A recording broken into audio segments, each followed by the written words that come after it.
Anda masih menyaksikan CNN Indonesia Newsroom. Nama kelompok ISIS-K, afiliasi ISIS di Afghanistan terus menjadi sorotan dunia dan semakin memicu kekhawatiran. Terutama setelah mengklaim mendalangi bom bunuh diri mematikan yang menewaskan puluhan orang di Bandara Kabul pada Kamis 26 Agustus lalu. Lantas, siapakah sebenarnya ISIS-K? ISIS di Khorasan yang biasa disebut ISIS-K merupakan afiliasi ISIS di Timur Tengah dengan pimpinan Abu Bakar al-Baghdadi. Nama kelompok ini berasal dari terminologinya untuk wilayah yang mencakup Afghanistan dan Pakistan atau Khorasan. ISIS-K berdiri tidak lama setelah ISIS mendeklarasikan kekhalifaannya di Irak dan Suriah pada 2014 lalu. Selanjutnya, pejabat intelijen Amerika Serikat pun mengatakan keanggotaan ISIS-K terdiri dari anggota ISIS veteran yang berasal dari Suriah dan pejuang teroris lain, termasuk beberapa anggota Taliban Pakistan hingga milisi di Afghanistan. 10 hingga 15 operasi utama mereka dilakukan di Afghanistan dan Dewan Keamanan Perserikatan Bangsa-Bangsa memperkirakan jumlah personil dari ISIS-K adalah sekitar 500 orang.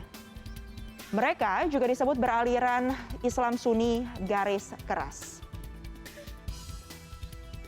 Meskipun ISIS termasuk ISIS-K dan Taliban ini sama-sama beraliran Islam Sunni garis keras, namun kedua kelompok ini jauh dari kata akur.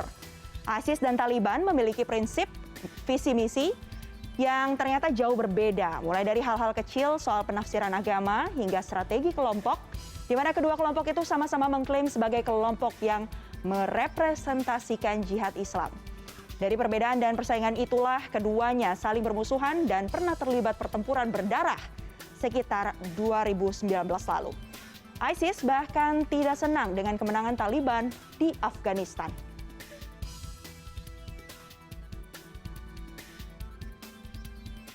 ISIS Khorasan mengklaim bertanggung jawab dan menjadi dalang atas serangan mematikan pada Kamis lalu di Kabul, Afghanistan. Apa sebenarnya motif dari serangan ini dan bagaimana dampaknya terhadap kekuasaan Taliban yang ada di Afghanistan? Kita sudah terhubung dengan Nasir Abbas yang merupakan mantan anggota Jamaah Islamiyah dan juga kombatan Afghanistan. Selamat sore. Selamat sore, Assalamualaikum. Waalaikumsalam warahmatullahi wabarakatuh. Pak Nasir Abbas, bagaimana Anda melihat serangan ISIS-K ke Afghanistan di tengah saat ini yang sedang berkuasa adalah Taliban? Iya, yang jelas ISIS itu anti Taliban karena apa? Karena Taliban itu membentuk sebuah negara sendiri, sementara juga punya keinginan membentuk sebuah negara, tetapi negara yang diinginkan oleh ISIS berbeda dengan negara yang diinginkan oleh Taliban. Dan kita harus tahu juga bahwa orang yang ingin menjatuhkan pemerintah Afghanistan ini bukan hanya Taliban. Ya, ini maksudnya sebelum Taliban kemudian dapat berkuasa. Ada Taliban, ada Ahmad Masud, ya, kemudian ada lagi juga ISIS. Ya. Jadi mereka ini adalah orang-orang yang sama, yaitu membentuk negara, tapi yang berhasil kemudian Taliban. Nah, secara dijelaskan, jaringannya ISIS Suriah ini, mereka yang paham Wahabi takfiri. Wahabi takfiri ini adalah orang yang kemudian menganggap bahwa khalifah yang benar itu khalifahnya yang dibentuk oleh ISIS. Semua orang berbaiat kepada ISIS. Hal yang sama juga terjadi di Indonesia. Ya, orang-orang ISIS di Indonesia juga ini menganggap bahwa orang lain semua kafir kecuali mereka. Nah, begitu. Oke, kalau kita lihat kasus bom yang ada di kemarin itu, saya ketika kemudian Taliban membunuh 5 ISIS yang di dalam penjara tahun namanya Zaul Ahab kalau tidak silap saya, dan kemudian dibunuh oleh Taliban. Jadi ambil dari penjara kemudian dibunuh.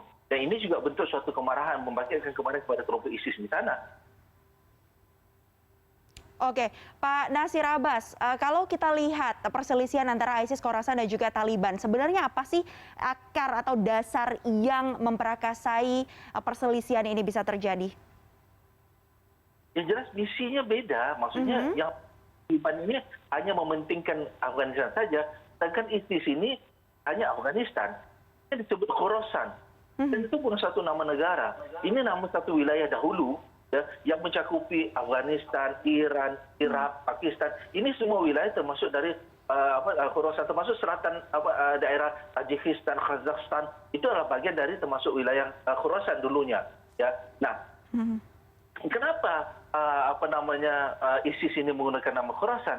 Karena mereka tidak mengakui wilayah negara yang ada sekarang ini berbeda dengan Taliban. Taliban hanya memikirkan soal Afghanistan, yaitu wilayah negara yang sudah resmi. Oke, kalau melihat kondisi yang ada sekarang antara ISIS Khorasan dan juga Taliban, apakah kemudian ada potensi bahwa ISIS-K ini akan memanfaatkan Taliban yang menduduki Afghanistan untuk bisa mengambil alih kekuasaan yang ada di sana? Sudah pastinya, ya, karena Afghanistan itu siapapun yang menjadi pemerintah pasti akan menghadapi kelompok-kelompok yang ingin menjatuhkan, dan itulah yang terjadi di Afghanistan. Maka ancaman dari ISIS-K, kemudian itu ancaman dari Ahmad Masud, ya, dan juga orang-orang yang dulu pernah menjalankan pemerintahan Afghanistan, itu akan selalu muncul untuk menghadapi pemerintahan Taliban ini.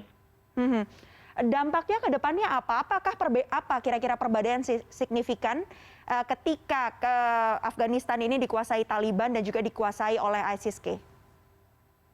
Ya, kita bisa melihat bahwa saudara tidak akan pernah berhenti di sana selama kelompok-kelompok itu masih ada. Dan kita berharap Taliban kemudian bisa mengajak nego ataupun berajak damai kepada kelompok yang lain. Tapi itu sulit untuk terjadi. Orang Afgan sangat sulit melakukan damai seperti mana Taliban sendiri dengan Amerika saat dahulu. Ya, begitu. Jadi yang akan terjadi, peluang bagi orang-orang datang ke seperti contoh orang dari Asia Tenggara seperti orang kita itu sudah lama mengincar Khorasan. Saat ketika kemudian ISIS terdesak kemudian di Syria, kemudian muncullah nama Khorasan ini, dan mereka berpikir ini menjadi salah satu alternatif untuk menjadi tempat baru ataupun menjadi destinasi baru atau menjadi jihad yang baru yang akan mereka beralih dari Syria kepada daerah Khorasan. Oke, baik. Terima kasih banyak sudah bergabung bersama kami di CNN Indonesia Newsroom untuk Pak Nasir Abbas. Sehat selalu, Pak. Amin. Terima kasih. Informasi terkini lainnya akan kami hadirkan sesaat lagi. Tetaplah bersama CNN Indonesia Newsroom.